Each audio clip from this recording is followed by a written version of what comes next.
İdealsiz insan olamaz. İnsan idealsiz olursa yaşayamaz.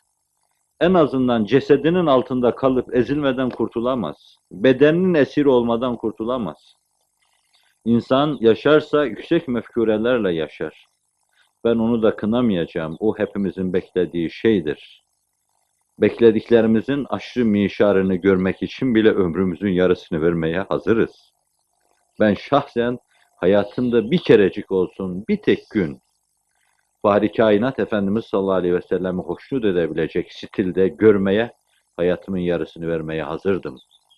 Ama 50 senelik hayatımda öyle bir gün görmedim. Çarşısıyla, pazarıyla, mektebiyle, medresesiyle, mabediyle görmedim.